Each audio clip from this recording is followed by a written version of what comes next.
Ya estamos grabando. Bueno. Ay, no, espera un momentico. Antes de...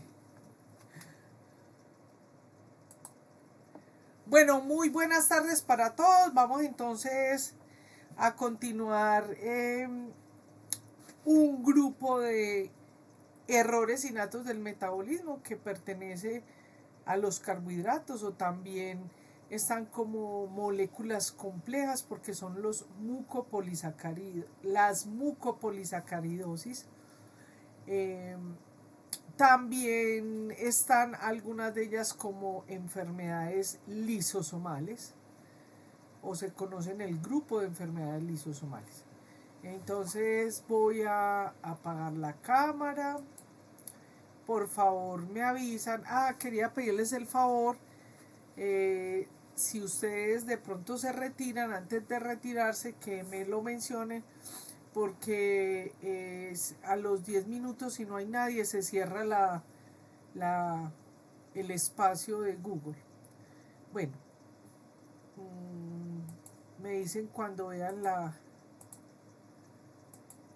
la presentación.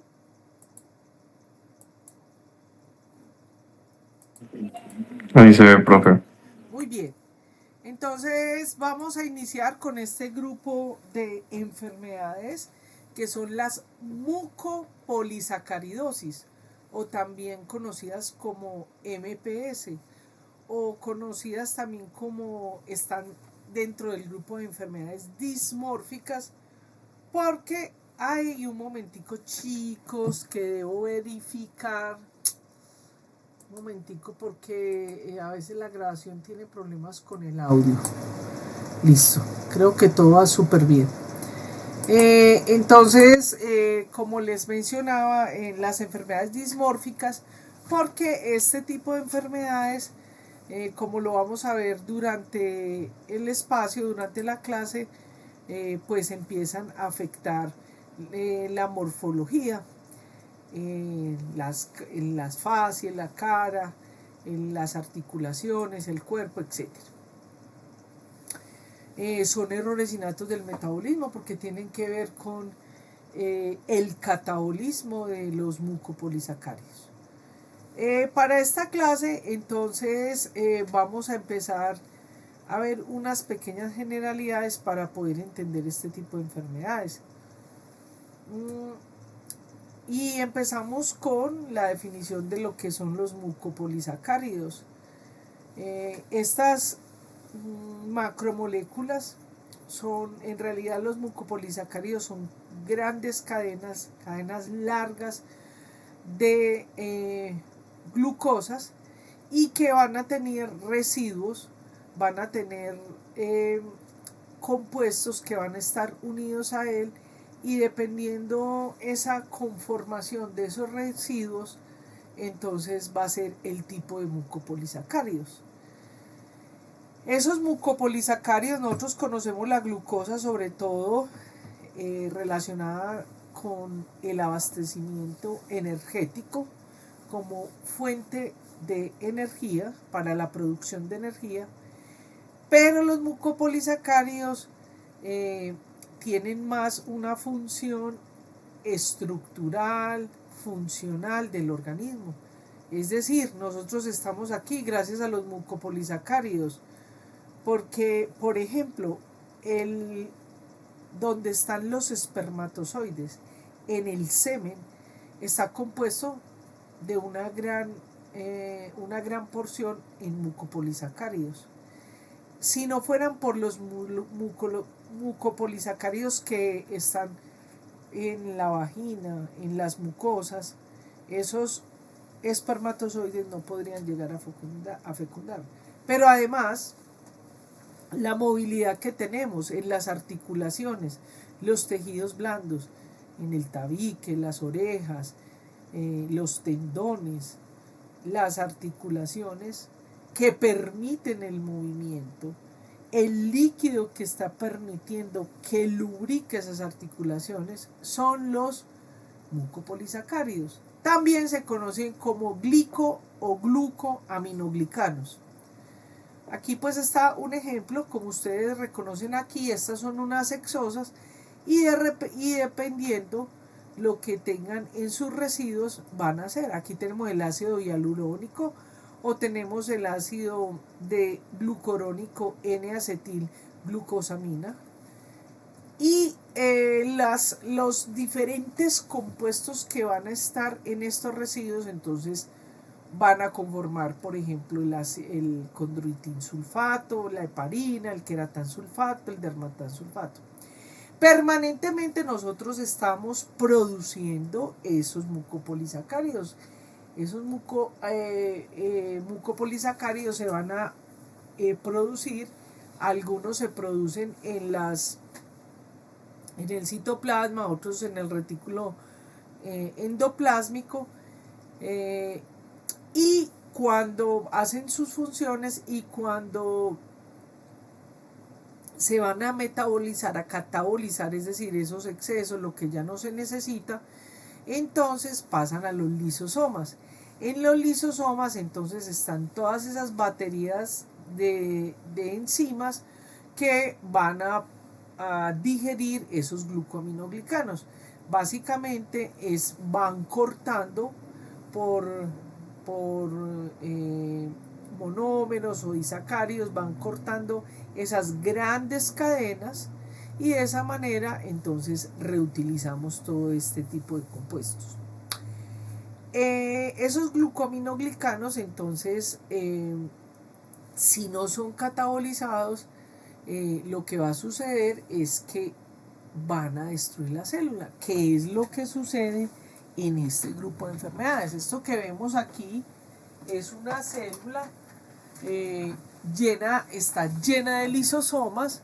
Esos lisosomas finalmente se lisan y destruyen la célula. Bien.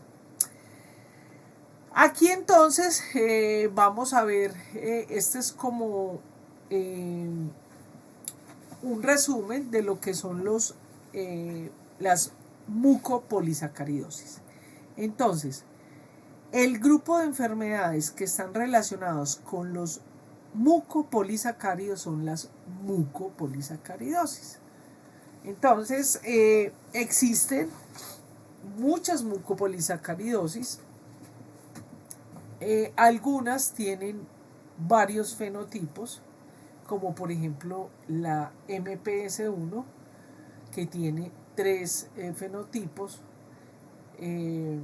Está la grave, la atenuada y la intermedia, o tenemos otras que tienen simplemente una presentación como la de Mareta-Urlami. Entonces nosotros vamos a ir yéndonos por este tipo de enfermedades. También aquí en este gráfico hay que resaltar que, por ejemplo, en las mucopolisacaridosis tipo 1, para los 3 fenotipos son la misma, la enzima es la misma la que está deficiente. Mientras que tenemos otro tipo de mucopolisacaridosis, como por ejemplo en San Filipo, que son diferentes tipos de enzimas, o en el morquio. Bien. También quiero resaltar de esta diapositiva que dependiendo el país, aunque eso ha ido cambiando mucho, lo hace que yo estoy enseñando eso, hay que decir que han habido muchos cambios. En algunos países todavía se conoce como enfermedad de Hurler o síndrome de Hurler o síndrome de Mareta-Urlami o síndrome de Morquio o enfermedad de Morquio o MPS1, MP4. En fin, por ejemplo, en Colombia, antes de que existiera todo lo de la ley de enfermedades huérfanas, todos los que tenían ese dismorfismo con esos rasgos tenían Morquio, ¿cierto? Era una MPS1 y cuando uno revisaba era una MPS, es decir, una mucopolisacaridosis, y cuando uno revisaba la historia, entonces decía Morquio, tiene síndrome de Morquio. Cuando uno iba a buscar la historia clínica, en ninguna parte le habían hecho ninguna actividad enzimática o alguna prueba genética que demostrara. Pero afortunadamente por los nuevos avances y todo lo que ha ido sucediendo con las enfermedades huérfanas, pues eso ha ido cambiando considerablemente. Entonces por eso les traía como este resumen que les va a ayudar mucho. También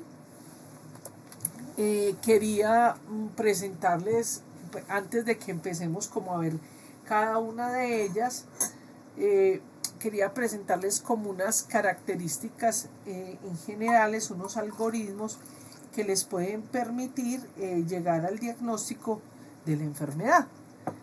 Bien, entonces estas enfermedades tienen una complejidad en el momento en que nacen los niños, porque los niños no nacen dismórficos, los niños nacen y tienen las características o los rasgos de cualquier bebé, y aproximadamente al año, 12 meses, como lo vamos a ver más adelante, ellos empiezan a presentar algunos rasgos que son prominentes. Entonces es difícil realmente desde el momento del nacimiento detectarlo. Por eso, algunas de las mucopolisacaridosis son de los grupos de enfermedades que se recomiendan se incluyan en el tamizaje neonatal o en el screening neonatal o tamizaje neonatal o pesquisa, dependiendo del país donde esté. ¿Por qué? Recordemos pues, ya saben ustedes eso, que son esas pruebas que se hacen en el momento en que nace. ¿Y por qué las mucopolisacaridosis se recomiendan? Porque muchas de las que vemos acá tienen ya tratamiento específico, tienen terapia de reemplazo enzimático. Entonces, si logramos diagnosticar a tiempo esta enfermedad, eso va a evitar que se produzcan los dismorfismos o que en su defecto, ¿cierto? En el momento que empiece la aparición, por ejemplo, vamos a ver en los fenotipos hay muchas infecciones recurrentes, respiratorias, ¿cierto? Evitamos que nuestro paciente se complique. Ahora, incluso antes de la sospecha, recordemos que, y lo vamos a ver en muchas, ya lo hemos visto en algunas de nuestras enfermedades, cuando los pacientes presentan recurrentemente infecciones respiratorias, hay que sospechar clínicamente de que se tiene un error innato del metabolismo, y además con los antecedentes familiares. Si hay un antecedente familiar de un paciente con mucopolisacaridosis, hay que pensar en que sea una MPC1. Entonces, una vez haya la sospecha clínica, y esto es para todas, por eso las presento aquí al inicio, entonces usted hace la determinación de glicoaminoglicanos que se hacen en orina. Los glicoaminoglicanos no permiten determinar cuál de las mucopolisacaridosis es, a no ser que sea por espectrofotometría de masa, porque hay unas pruebas de laboratorio que se hacen que permiten detectar la presencia de glucoaminoglicanos en orina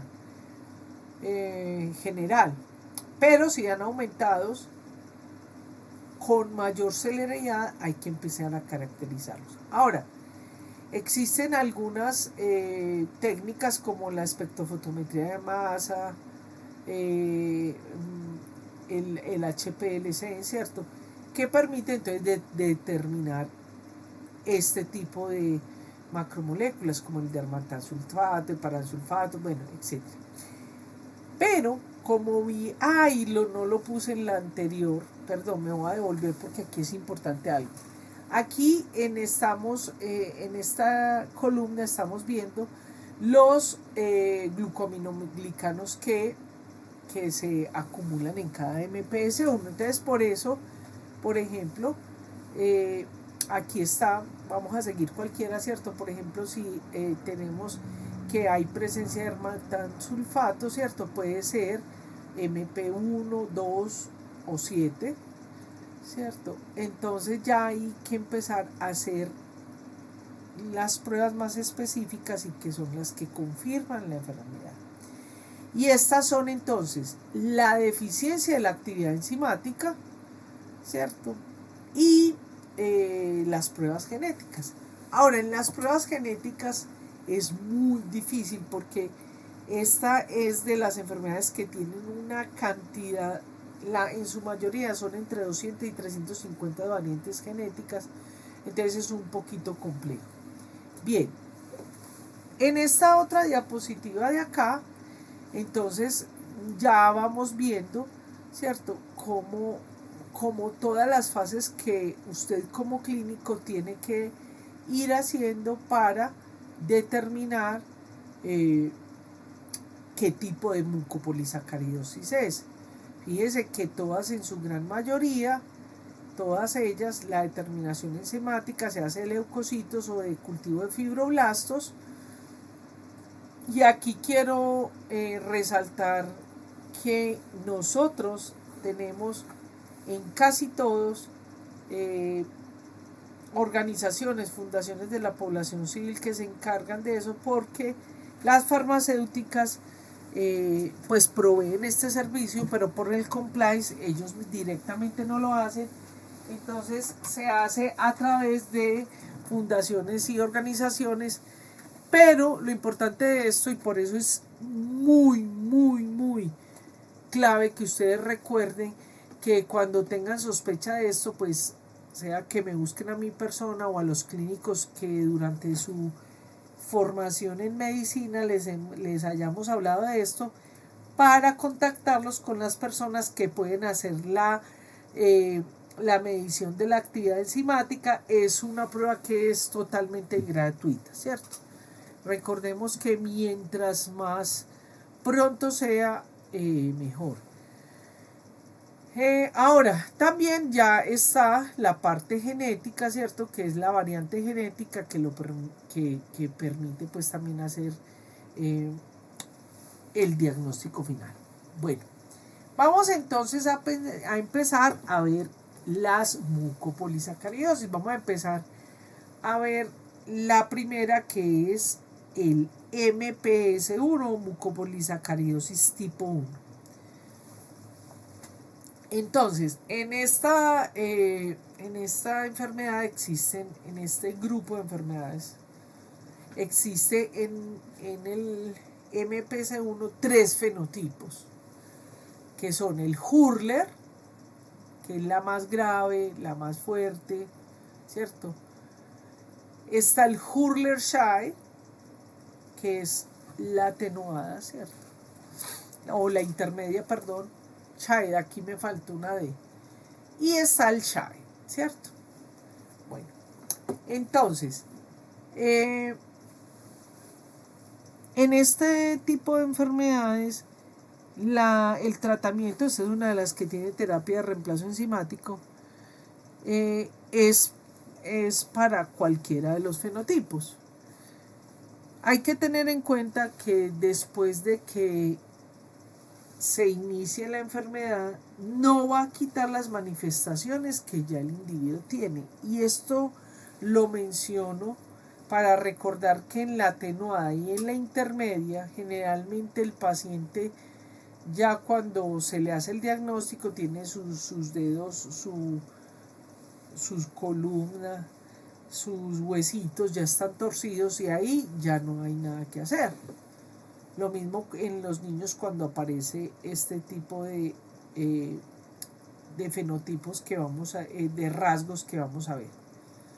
Por eso es tan importante hacer el diagnóstico oportuno, ¿cierto? Para evitar que haya el dismorfismo o la complicación de estas enfermedades.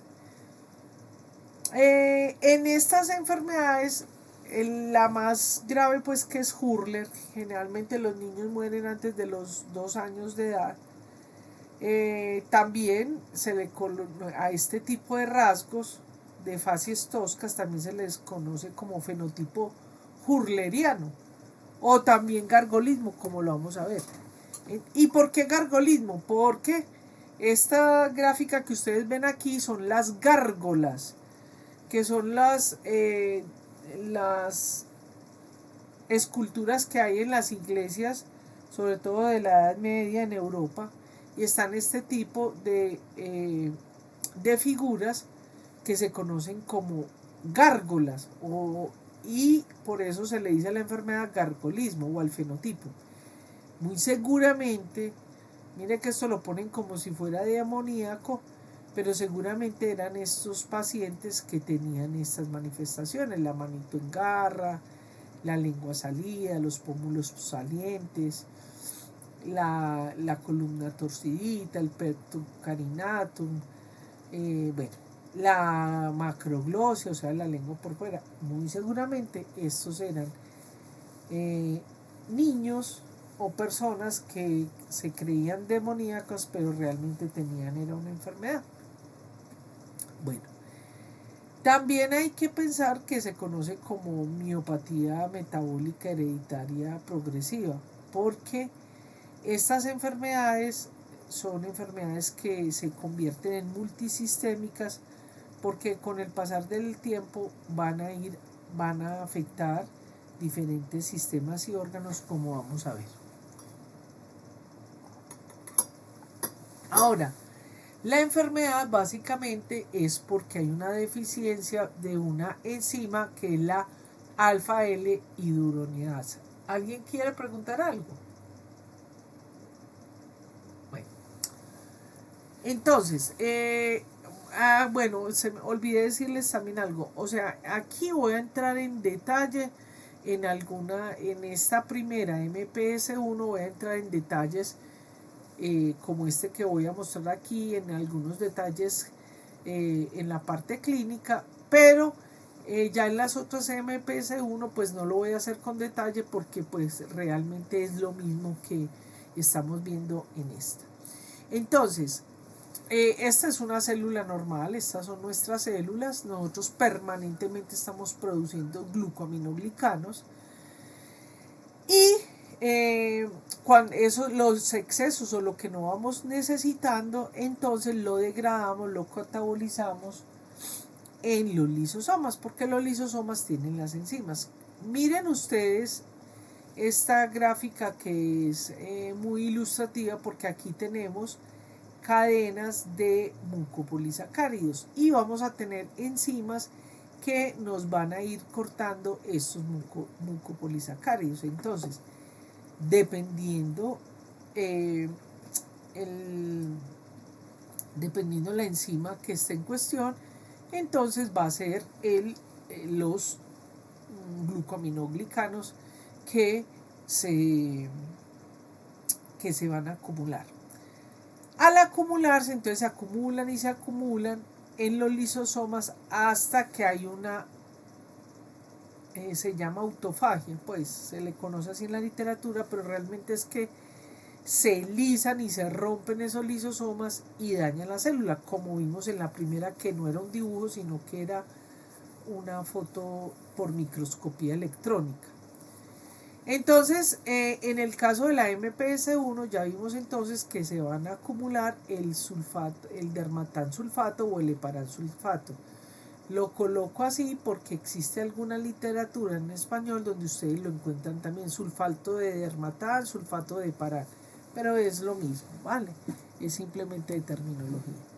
Bueno, aquí siempre les pongo algunas cositas históricas. Esto no entra dentro del parcial, pero pues para que ustedes sepan que solo a principios del siglo, a mediados del siglo pasado, fue que se descubrió que esos mucopolisacáridos se eliminaban por orina, que había un metabolismo para esas macromoléculas que son los o también se conoce como moléculas complejas, los glucoaminoglicanos.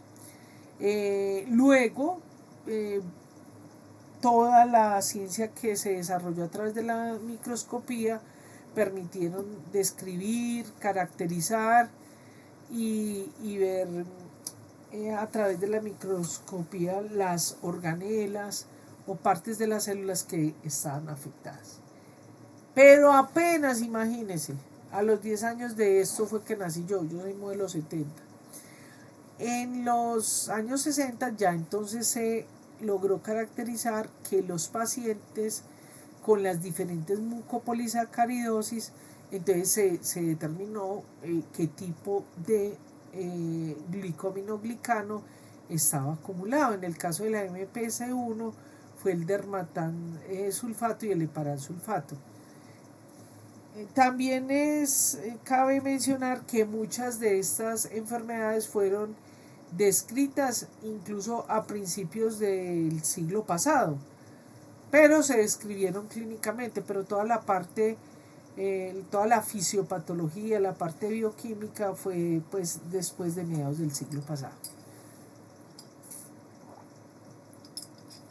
Bueno, ya entonces hubieron otro tipo de particularidades que permitieron entonces hacer la diferenciación entre los diferentes las diferentes mucopolisacaridosis. Bueno, esto ya lo habíamos mencionado. Bueno, es importante también decir que en la clínica, sobre todo en nosotros, se conoce Hurler-Shaye. Es típico que en la clínica, en la jerga clínica, digan, no, este paciente tiene un Hurler o tiene un Hurler-Shaye. Bueno, ya vimos entonces que está deficiente la alfa-L hidrosinasa. Esta es una enfermedad que es autosómica recesiva.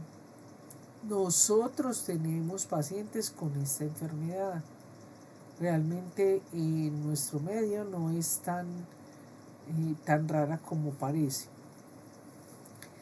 Hay que tener en cuenta que esta enfermedad entonces se convierte en una enfermedad multisistémica generalizada por la afección que tiene tanto a tejidos como a órganos.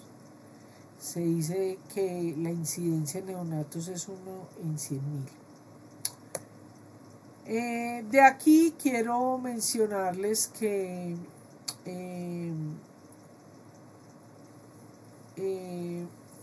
este gen está ubicado en el cromosoma 4.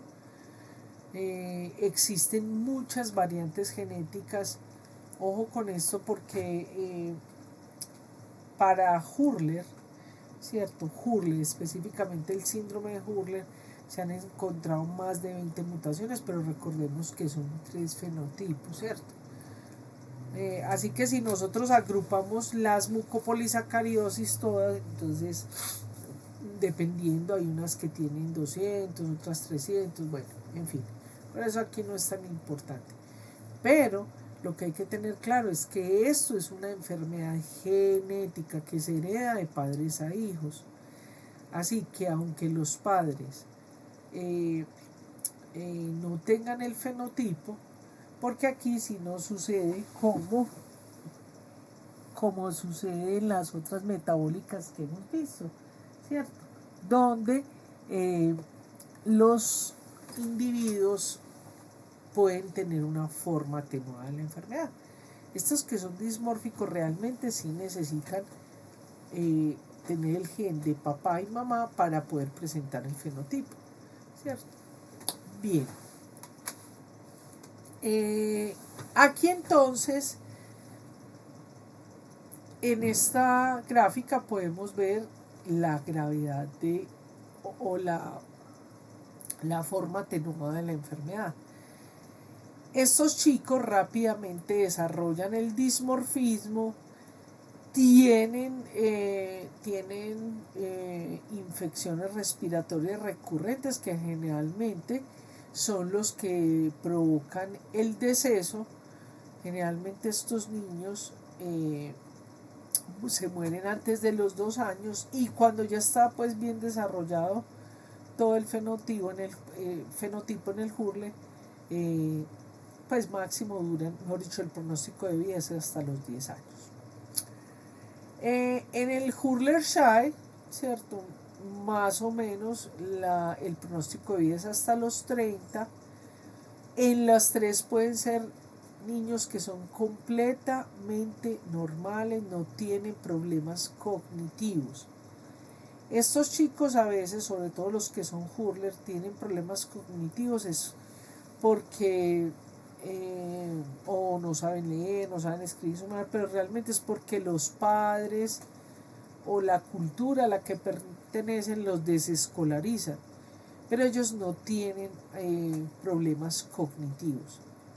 A no ser, y esto que hay que tener cuidado, porque a veces, como esto afecta la parte de los endotelios, entonces a veces tienen problemas cardíacos, pueden tener problemas que hagan afecciones cerebrales, pero es como una consecuencia, no en sí mismo de la enfermedad.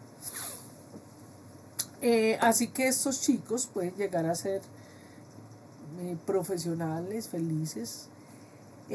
También recuerden en las enfermedades que ya hemos visto hasta el momento que hay algunas de ellas que simplemente con hacer la restricción alimentaria pues pueden prevenir el desarrollo de la enfermedad. En estas no es así. Ahora, ya hoy en día sabemos que estos chicos les convendría tener algún tipo de restricción alimentaria y cuidado con algunos medicamentos que son los que promueven los mucopolisacáridos, como es el caso, por ejemplo, de la leche, de los lácteos, los anestésicos, etc. Pero eso lo vamos a ver un poquito, o lo vuelvo a mencionar cuando estemos terminando la clase. Bien, estos dos fenotipos a mí siempre me preocupan más, es los atenuados, los menos graves, porque generalmente estos pacientes no tienen una buena calidad de vida, van desarrollando la enfermedad y teniendo todas sus consecuencias. Estos chicos, sin embargo, si reciben el tratamiento lo más tempranamente posible, pueden detener todo este tipo de manifestaciones. Bueno, entonces miremos el Hurler, ¿cierto? Este niño desafortunadamente pues falleció, que vamos a ver acá. Pero recordemos esto, queridos estudiantes, no se presentan niños con el fenotipo en el momento del nacimiento. Es decir, los niños no nacen así, se van volviendo con el fenotipo, lo van desarrollando. Entonces, hay que estar muy alerta de eso, ¿cierto? También hay que decir que hay unos dentro del mismo síndrome de Hurler o el fenotipo de Hurler, hay unos que son más agresivos que otros. ¿Y eso de qué va a depender? Pues de la variante genética. Claramente la variante genética, no existen factores externos que aumenten el fenotipo. Por ejemplo, que come lácteos, no. Pues las infecciones recurrentes, sí, respiratorias, porque van a producir más mucopolisacáridos. Bueno, entonces miremos, por ejemplo, este niño de acá, miremos, estas fotos, pues les digo, queridos estudiantes, que siempre las muestro porque es como es muy difícil hoy en día tener pues como todo un registro tan importante de estos. De hecho, todo esto me lo pasaron el laboratorio en ese entonces Genzymes, ahora Sanofi, que es el que produce la terapia de reemplazo enzimático. Entonces aquí vemos este niño, o sea, mírenlo acá, es un niño común y corriente. Todos los niños cuando nacen tienen el puente nasal hendido, ¿cierto? Ya a los 12 meses al año, pero fíjense que incluso a los 34 meses no se diferencia mucho de nuestros bebés, frentoncitos, pómulos salientes, puente nasal hendido, la macroglosia tampoco se ve, es muy clara. De este niño que desafortunadamente pues falleció, ya a los 39 meses tenía que estar permanentemente con oxígeno, ¿cierto? Ya cuando aquí le hacen el diagnóstico, por ejemplo, esta parte dismórfica de, aquí no se ven sus manitos, ya no se hubiera podido revertir. Listo. Ahora miremos el fenotipo Hurler-Schall, ¿cierto? En el Hurler-Schall, fíjense que es un niño común y corriente, es un niño que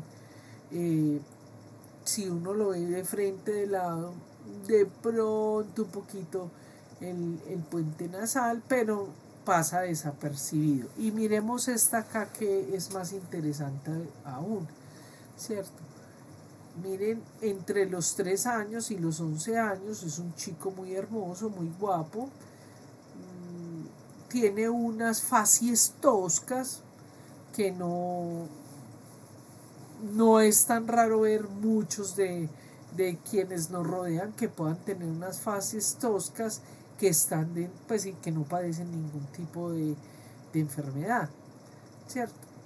El problema, y por el cual es muy importante diagnosticarlo, es porque no solamente son los rasgos externos, sino que ellos empiezan a hacer la parte sistémica de la enfermedad, y es acá. Recuerden que esta es una enfermedad crónica, progresiva, y que a medida que va pasando el tiempo se va agravando todas esas manifestaciones sistémicas. Entonces, en la más severa, ¿cierto? Obviamente está el dismorfismo claro. En las 3 hay un dismorfismo, pero no es tan evidente ni tan fuerte, ¿cierto? Y produce lo que se llama el gargolismo. Miren, esta es otra gárgola, o también se conoce como fases hurlerianas, ¿sí? Bien, entonces lo que vamos a ver es que ellos como consecuencia van a tener manifestaciones óseas, articulares, bueno, aquí las vamos a ir viendo paso a paso. Entonces tenemos el puente nasal hendido, ¿cierto? O puente nasal bajo. Esto es normal en todos los niños, pero a medida que el niño crece, se va perdiendo esa hendidura o ese puente nasal bajo, ¿cierto? Hasta que se envaneja, mientras que en los niños con el fenotipo, por el contrario, se acentúa. Aquí vemos entonces la frente prominente, vemos el pómulo salido, este niño tiene macroglosia. Este niño que vemos acá, pues eso lo vemos más adelante, pero para que lo vayan viendo, no es que tenga los ojos claros, sino que ellos se acumulan, tienen acúmulos en la córnea de estos mucopolisacáridos e incluso pueden quedar ciegos. Este es un niño colombiano. Bien, y además de eso, pues el cráneo como tal sufre un dismorfismo, y muchas veces cuando son muy severos, pues pueden afectar verdaderamente la función cerebral, pero no tienen problemas cognitivos. Bueno, es típico entonces en los pacientes con mucopolisacaridosis tener esto, ¿cierto? Puente nasal bajo, frente prominente, pómulos salientes, macroglosia. Vamos a ver que en los huesos largos también lo tienen. Entonces tienen lo que se llama mano en garra, dedos en gatillo, ¿cierto? Esto es típico de, mejor dicho, un niño que ustedes lo vean con esta característica, hay que sospechar de que pueda tener una mucopolisacaridosis. Ahora recordemos que hay otras enfermedades, otras acondroplasias y eso que pueden producir esto, pero hay que pensar, pues, sospechar sobre todo en aquellas enfermedades que tienen tratamiento. También van a afectar la columna, ¿cierto? Entonces pueden dar disostosis. ¿Cómo son sus falanges? Las falanges son pequeñas, los metacarpianos son más corticos, los huesos son irregulares. Bien. Esta foto de acá es de un chico de una chica con maretolami, pero pues porque no tenía una que mostrara claramente esta posición para MPS1, y esto es lo que se llama las disostosis múltiples. Entonces, postura encorvada, rodillas flexionadas, movilidad articular reducida, anormalidades esqueléticas. Como tiene una escoliosis tan marcada, pueden hacer un pectus carinatum, es decir, el pecho como salido.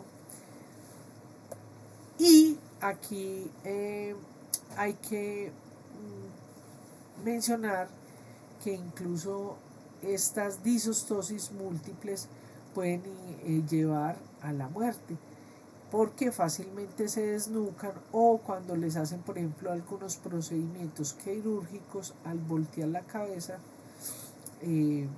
pues provocan una lesión que puede llegar a ser fatal. Aquí lo vemos, por ejemplo, lo vemos claramente en la columna, aquí lo vemos en los deditos, en las falanges. Bien. Ay, ¿qué pasó? Perdón que me quedó esa ahí. Bueno, también es decir, todos esos dismorfismos óseos pueden llevar a manifestaciones neurológicas porque hacen comprensiones medulares del túnel carpiano, limitación para mover las articulaciones, fibrosis de cápsulas articulares, bueno, en fin. Tenemos entonces que va a provocar las facies toscas, pueden producirlo esta jiba como la vemos acá, o pueden ser el pectus carinato, o sea, el pecho de paloma.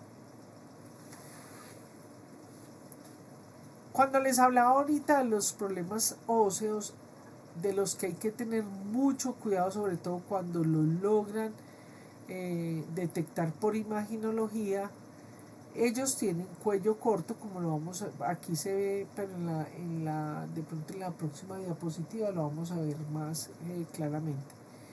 Tienen hipoplasia del odontoides, y eso que hace que ellos, como ya he tenido el caso de pacientes que por una simple caída de espaldas o un movimiento por esta hipoplasia del odontoides, pues entonces se desnucan fácilmente. La cifosis torocolumnar, ¿cierto? Ellos van quedando así como encorvaditos, como lo vimos en la primera. Quedan con las rodillas y las caderas flexionadas. Aquí también quiero aprovechar para mostrar que ellos desarrollan hernias, unas hernias muy prominentes. Tenemos a nivel del cráneo lo que son las sinostosis de sutura sagital y de silla turca alargada. Aquí vemos ya en este niño, vemos que lo que pues popularmente se dice que los niños son cabezoncitos, ¿cierto? Pues lo vamos a recordar aquí: pómulos salientes, frente prominente, puente nasal hendido, macroglosia, los dientes también. También puede llegar a ser frecuente la eclosión de otras piezas dentales, que es una de las características que llevan a que los chicos tengan intervención quirúrgica y bajo el uso de anestésicos, o problemas como la hipoplasia del odontoides pueden llevar al deceso del paciente. Como sabemos que esto no solamente afecta los huesos, sino que también las partes blandas del cuerpo, entonces por eso es que estas enfermedades se convierten en multisistémicas,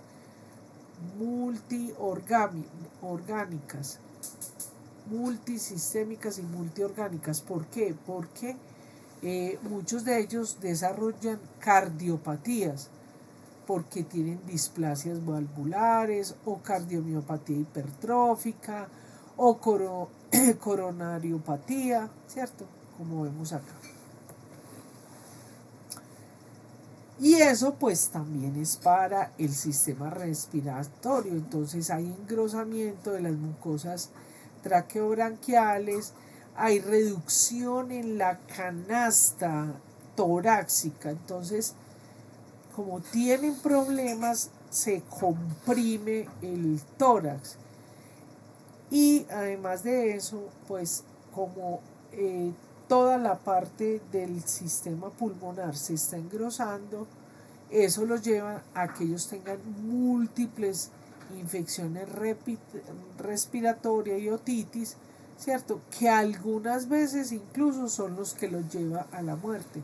Por eso está aquí la frase: las complicaciones respiratorias son la causa más frecuente en las personas con mucopolisacaridosis. Y eso, todo esto que estamos viendo aquí lo estamos viendo en MPC1, pero esto es para todas las mucopolisacaridosis. Lo mismo las anestesias, ¿cierto?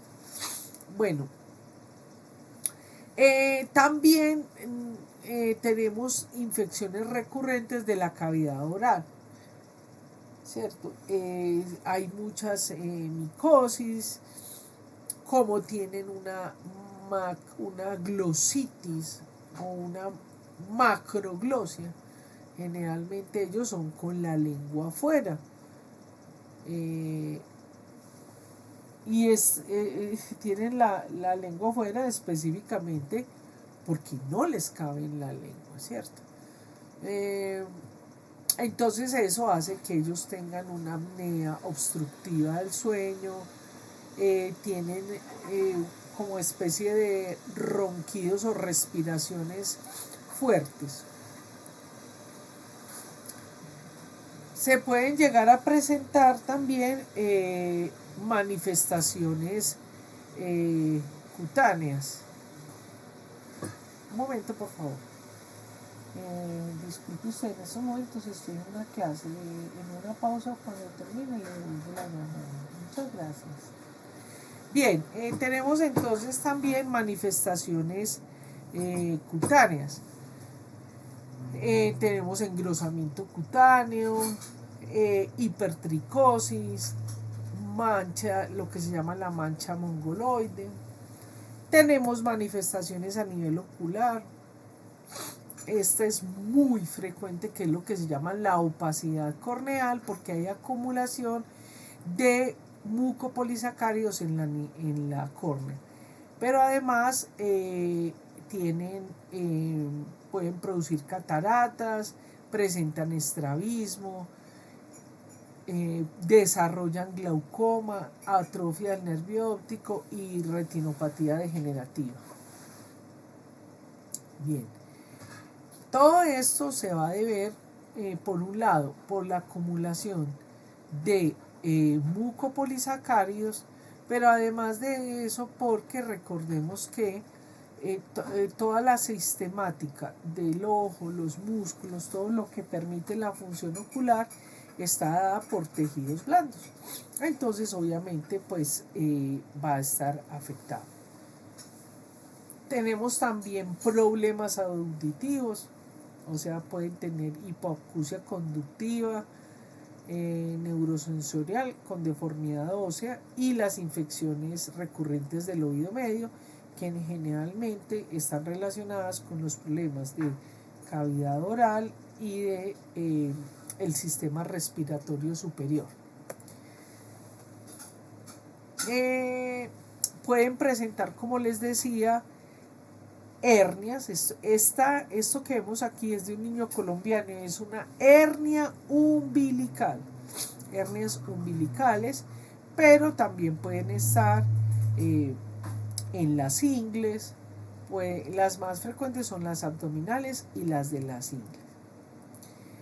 Estos chicos, además, ya en una etapa más avanzada de la enfermedad, entonces pueden desarrollar hepatosplenomegalia, o sea, aumento del hígado y del vaso. También presentan problemas gastrointestinales, sobre todo diarreas recurrentes. Quiero también mostrarles las manifestaciones óseas articulares, todo lo anterior también se presentan en los fenotipos más lentos, más atenuados, y que todos estos pacientes pasan desapercibidos, como que tienen artritis reumatoidea deformativa, o los problemas oculares, o por ejemplo esta señora que tenía tenía un movimiento, un caminado basculante, ¿cierto? Con una escoliosis muy prominente, y casi que es imposible que usted sospeche este tipo de enfermedad. Pero por esa razón es muy importante la asesoría genética para, en la historia clínica, mirar los antecedentes familiares que el individuo tenga. Miren, aquí están, por ejemplo, los diagnósticos diferenciales. Entonces está la artritis reumatoidea, la artrogriposis, enfermedades del tejido cognitivo, otras mucopolisacaridosis, otras enfermedades lisosomales, enfermedades de cartílago, fibromatosis, distrofia muscular de cintura, es una de las más frecuentes, miastenias gravis, bueno, en fin. ¿Cómo se diagnostica esta enfermedad?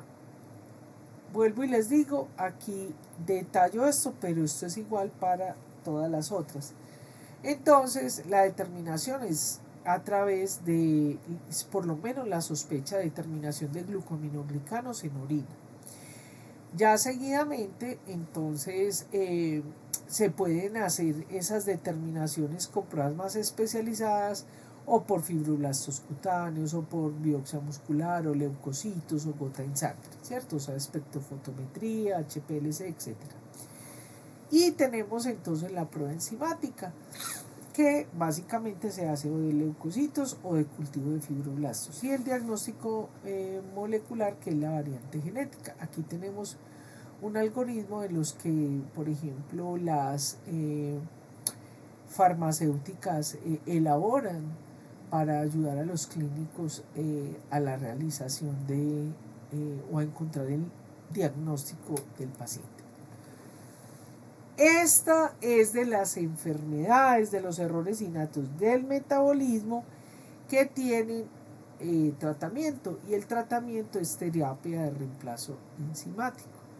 No se tienen que aprender nada de estos detalles de cuánto hay que colocarle, no, eso es información que ustedes irán aprendiendo cuando tengan su paciente, pero sí tienen que tener claro que esta enfermedad tiene terapia de reemplazo enzimático, que estas terapias son terapias que, dependiendo la oferta farmacéutica, se tienen que colocar cada 8, cada 15 días.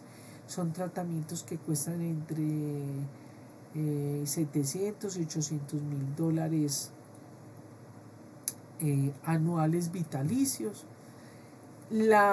Para que el tratamiento funcione hay que hacerlo como lo recomienda el laboratorio, o sea, si es cada 14, si es cada 10, si es cada 15, cada una tiene su recomendación.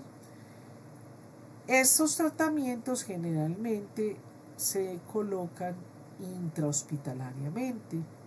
En países desarrollados tienen desarrolladas sistemáticas que permiten hacerlo aplicación en casa, domiciliaria. Nosotros tenemos algunas farmacéuticas que ya tienen su organizado, no para todas las terapias de reemplazo enzimático, la aplicación en casa. Pero eso sería muy importante que lo lograran, porque muchos de estos pacientes, imagínense, cada 14 días para sacar, además que tienen que tener casi que todo el día, porque dependiendo, no voy a generalizar, pero dependiendo, hay unas que se demoran 1 o 2 horas, se colocan de manera intravenosa. Entonces, pues, tiene ciertas limitaciones. Bien.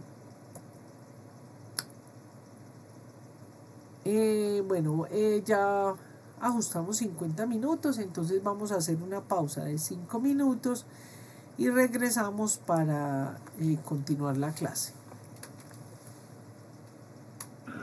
Listo, profe. Listo, profe. 5 minuticos. O sea, o mejor dicho, a la 7 minuticos, ¿cómo es? 8 minuticos. A las 2:05, ¿vale? Bueno, profe. Listo, nos vemos ahorita.